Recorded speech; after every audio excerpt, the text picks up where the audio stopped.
It's Carter Sports back, and today we head out the Coliseum to analyze this spring game and what we seen. So let's go. And if you been here before, can you please hit that like, please? And if you ain't subscribed, boy, you better subscribe. Disclaimer: under Section 107 of the Copyright Act 1976, allowance is made for fair use for purposes such as criticism, comment, news reporting, scholarship, and research.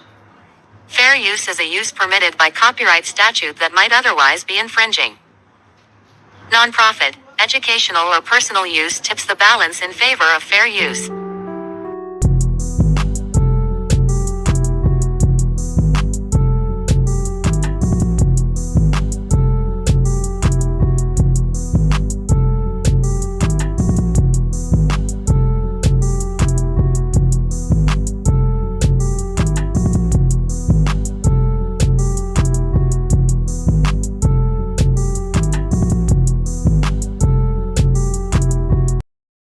Family, Trojan gang, fight on forever is in the building.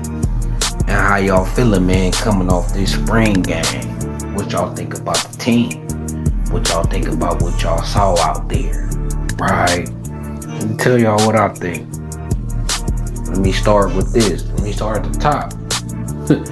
Quarterback play looked kind of shaky. You know what I'm saying? The backup kind of looked better than the starter. You know what I mean? I didn't expect the quarterback play to look that shaky. You know, Lincoln Riley, his offense is known to be elite, and I still expect it to be elite. I do, but if our quarterback play gonna look like that during the season, it's gonna be tough sledding. It'll be kind of ironic for Lincoln Riley, right? It'll be kind of ironic that the year he actually get a defense and the defense be good, the offense be the weak link. Will USC offense be the weak link this year? That would be some crazy irony if we came out and our defense was legit and our offense was frauds, right? Starting there. Second thing, our DBs though, our secondary is for real. And we was missing Humphrey. Our secondary is for real. Our secondary gonna be one of the best secondaries in the country. We at least got a top 20 secondary, I'm telling you. And then that kid, Marcellus Williams might force his way onto the field. He might force his way onto the field. Secondary looked great. What else I noticed? Cameron Fountain gonna get some burn too. Cameron Fountain and Marcellus Williams is two true freshmen that probably gonna get some burn this year. And to be honest with you, Cameron Fountain looked like the best defensive lineman period on the field. He looked like the best defensive lineman period on the field. Now I would say the projected starters and the guys who start the game, I feel like they took less reps, less snaps than the backups, right? I done see Nate Clifton get too many snaps. I done see Jamil Muhammad get too many snaps, right? I done see the projected starters on that front line. Bear didn't play. He didn't get no snaps. So it's kind of hard to judge the defensive line because I feel like our projected starters didn't play a lot of snaps, right? And we passed the ball around a lot, even though it's probably kind of balanced. I'll take that back. We was running it as well. But Cameron Fountain is a dude. He a dude. And if our edge rushers, and like I said, I know that I didn't see Jamil Muhammad play a lot of snaps. I didn't see Braden Shelby play a gang of snaps, even though I feel like he probably played a little bit more than Jamil, maybe. I didn't see Jamil too many times. Anthony Lucas, he looked kind of, even though Anthony Lucas didn't gain more weight, he looked more explosive. He looked quicker this year. For some reason, even with the more weight on him, he looked more confident. I could tell watching Anthony Lucas, he's not thinking. He's out there flying around. So I just like Anthony Lucas. He had a quarterback hurry. I feel like he probably would have had a sack if this was full contact, right? So I seen a couple of plays with Anthony Lucas just like, oh, okay, I didn't see that type of quickness. And I know he's stronger because he done added like 15 pounds of muscle. So Anthony Lucas, he might give us his best season yet for the couple of little snaps. I seen him hop off the screen. I didn't see him do that none last year. the quickness and the strength. I didn't see that. He playing different. Anthony Luke was like a different player out there. I could tell you that. But besides that, I mean, Jamil Muhammad and Braylon Shelby, they better step their game up. Because Cameron Fountain about to pass somebody. Now, just like I said, it's a caveat. I got to judge Shelby, Muhammad, and Cameron Fountain on the curve, because Cameron Fountain got more snaps against the second unit quarterback, second unit offensive lineman, things of that nature, you know. And he got more snaps, so it's easier to get in the groove and get in the field. But just from what I seen in the spring game, Cameron Fountain was the best. He was the best edge out there for sure. He was the best edge out there for sure. So USC, y'all edge rush, y'all better step it up before Cameron Fountain come take a spot. Even Peavy, he looked as strong as well too. Our future at pass rusher is solid, but I see why, watching the game, I see why USC is still going after edge rusher. I see why they still going after Dayon Hayes, because the edge rush position besides Cameron Fountain was kind of quiet. Muhammad, Shelby, you know, the other guys that are alive wasn't getting pressure on the quarterback like that. But it didn't matter because our DB was picking everything. Our DB shot. Another thing, Jacoby Lane. Jacoby Lane gonna lead the team in reception and yards. You know what I'm saying? I know I did a poll question on that, and now I'm feeling like maybe Zachariah, but after watching this spring game, I see the quarterbacks, all three of them, Henson, Mayava, and Moss, I think they all had completions to Lane and several targets to Lane. I ain't counted the targets, but I'm pretty sure Jacoby Lane got the most targets in that game, and it seemed like the quarterback looked for him when there's nothing there. Like even on the interception they threw, it was nothing there. Okay, let me just throw it up to Jacoby and see if he can make a play. So Jacoby Lane, he probably lead us in receiving yards this year. Receptions maybe for sure. You know what I'm saying? Receptions for sure. I mean, this is how I look at the spring game. It feel like the quarterback's eyeing him. So that let me know what's going on in spring practice. It seemed like he was receiver number one, just judging how the quarterback selected their targets. Jacoby Lane. Balling.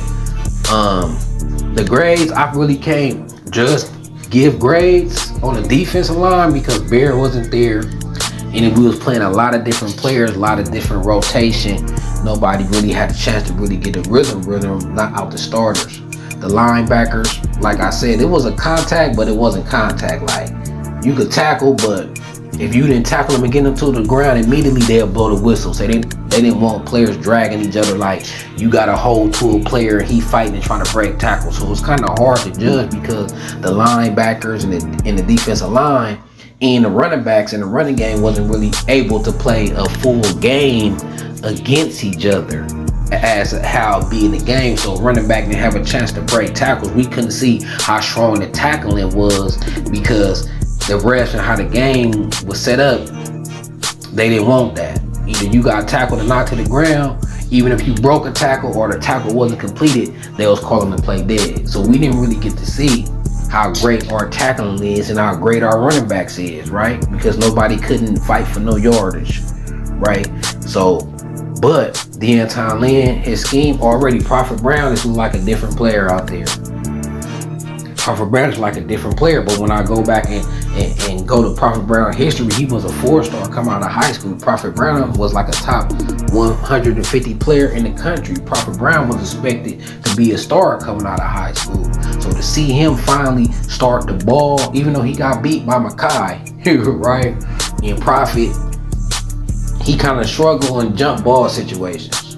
He kind of struggled in locating the ball in the air jump ball. But as far as pure covering and run support, he's solid. He need to work on his deep ball, his jump ball, locating the ball, whipping his head around and locating the ball. It's been plenty times in practice and in the game where I see Prophet Brown beat where he ain't even whipped his head around. You know, it's a go route with somebody running down the sideline. He ain't locating the ball.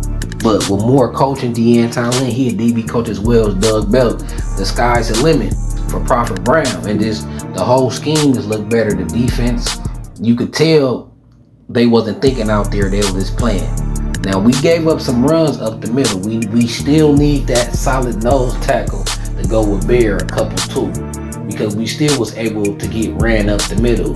The offense was able to run up the middle on the defense, right? But that's kind of tricky because Bear wasn't in there, and we probably gonna add somebody in the portal. So it's like, you know, we can't give them a failing grade or a passing grade because all their pieces, that their best player wasn't there, and it's just a spring game, right?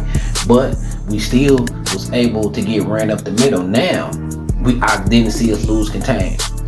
I think maybe one time we lost contain, but I didn't see us losing contain. I didn't see us giving up the edge. I didn't see us giving up plays that coaching supposed to fix. You know what I'm saying? I didn't see the same flaws in the defense last year. Last year, the secondary looked trash. This year, even in the spring game, this year, secondary looked great. Last year, the whole D just looked trash. Giving up edge contain, giving up everything. This time, looking at the spring game, the only weakness was straight up the middle. Sideline and sideline, we was good. It wasn't too many runs bouncing to the outside. It wasn't blowing assignments in the run game. It wasn't blowing assignments in the pass game. It was assignment sound and scheme sound. So the only thing is up the middle. We gotta get some nose tackle. If we get some interior nose tackles, I feel like our defense can really be solid. And another edge rusher, because Jamil and Braylon, and I don't want to put the pressure on the freshman Cameron Fountain, Jamil and Braylon, they good, but they don't look great enough to not even consider a edge rusher. Jamil and Braylon is nice. They good. They had a solid game, and I can't say they wasn't weak, but I didn't see no pressure on no quarterback, right? So we got a chance to get an edge rusher that's guaranteed to get pressure on the quarterback, that's guaranteed production.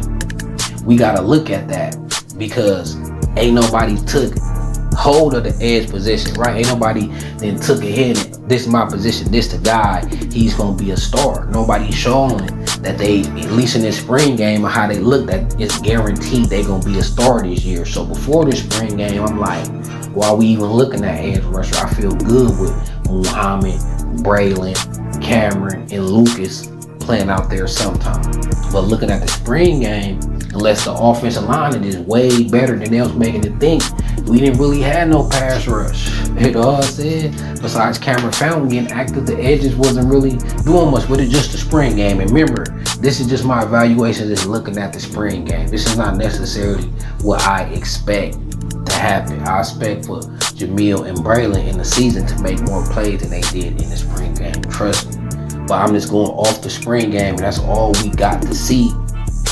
I see why we looking for another edge rusher, and we all know we need a nose tackle. And I'm happy. The negative that I did see in the defense, which was the runs up the middle and the consistent pass rush. I'm happy that the coaches get to see that, even though they've been seeing that, but making an emphasis on it after looking at this spring game. Okay, we really need to go hard in the portal, and we might gotta overpay. Like if it's either overpay or end up with nothing and still enter the season with weaknesses, then I'd rather overpay, right? Because if we don't overpay and we enter the season weak up the middle, we ain't gonna win. We ain't gonna reach our full potential, especially in the Big Ten. That's the last weakness you want in the Big Ten, is defending the run up the middle. Because Big Ten teams like Michigan, if you can't stop the run, they'll run the ball 30 times in a row with the same play, controlling the clock. So that's another thing. If we weak up the middle, then our offense ain't even be able to get the ball. The other team gonna control the time of possession. So I hope this game make us say, you know what? Defensive tackle, nose tackle, you ain't worth this much, but the need is worth this much. So a defensive tackle or nose tackle might not be worth as much as what he asking, but his price is worth it if the outcome means we don't have a weakness in that area, right? So say if a player really is only worth half of what he offering, right? If that player is good enough to where he'll solve this problem that we have up the middle, then pay it, because the problem is worth that much that we have. at the nose tackle position. The problem is worth that much. The player might not be, but if the player can fix that problem and turn that weakness into a strength, we got to put our money where the mouth is. Until we start recruiting at the level, until we start be able to have loaded up on talent, stacked rosters coming out of high school. But the portal game, it's going to be an NIL game, right? 90% of these guys in the portal sinking more money, more playing time, chance to win. So it's going to be a money game, and sometimes you got to overspend just so the competition can't get them. Because just think about it. Say if we don't get Dominic, he ain't even visiting us, and he go to Oregon, and Isaiah Rakes go to Oregon. Now the players, they wasn't worth what they was asking, but now our opponent is stacked. Oregon already got Jamari Caldwell that we was looking for, and they already got another defensive tackle that was balling like. So it ain't worth it, but it's worth it for what it means to our team and what it means to other teams capturing and getting these players that we didn't get because we didn't want to overpay. But sometimes you overpay for your need that you need.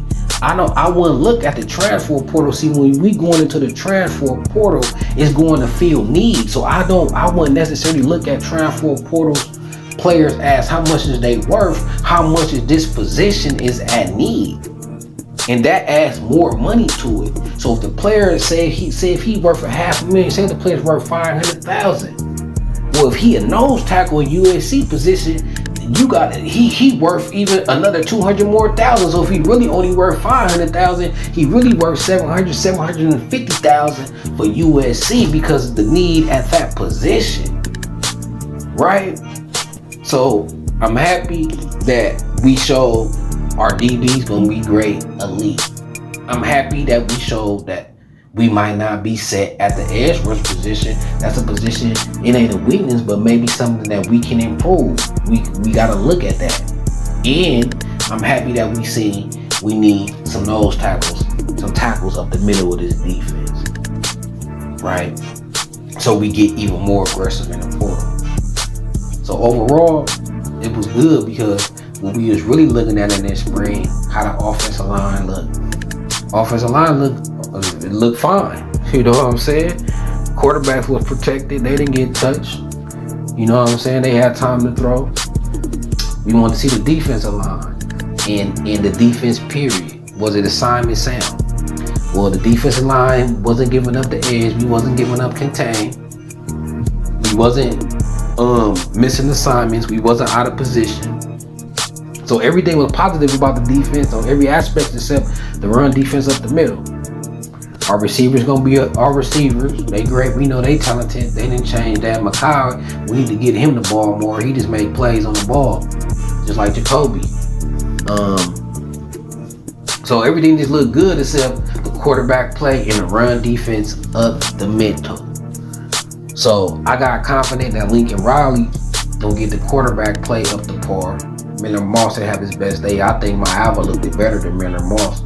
He didn't have his best day, but for some reason in my heart, I still feel like the offense gonna be okay. It might not be as explosive as Lincoln Riley offenses in the past with Caleb Williams and Kyler Murray, but I think it's gonna be good enough to put up 30. It might not be a 40-point offense in the Big Ten, especially since how much other teams gonna try to run the ball and play time of possession. It might not be a 40-point offense, but it'll be a 30-point offense. So this spring game, it just reaffirms what I feel like this team needs to do. We need nose tackles. We need 2 or 3 of them. We need at least 2 nose tackles that's gonna ball. If we get 2 nose tackles that's gonna ball, and our quarterbacks get they stuff together, which I feel like they will, man, we gonna be good. We gonna be good because Deanton Lynn, he the real deal, man. His scheme, like, he the real deal. I know we can't do too much on the spring game, but last spring game, our defense looked way trash. You could tell it was gritching in spring. Like a total new defense. We gonna be straight on defense if we can fix up the middle, the nose tackle position. I think we gonna get somebody in the portal. And even if we don't fix that, even with the weakness up the middle, it's still a better defense than last year. So if we just fix that nose tackle, defensive tackle, that position up the middle, 9-10 game season for USC, 9-10 wins. So what y'all think, man? Let y'all know. Let Carter Sports know what y'all think about this spring game. Am I right with the flaws? Do y'all agree with me or y'all disagree with me, man? Let me know. But until then, it's Carter Sports, it's USC, it's Trojan City. So let's go.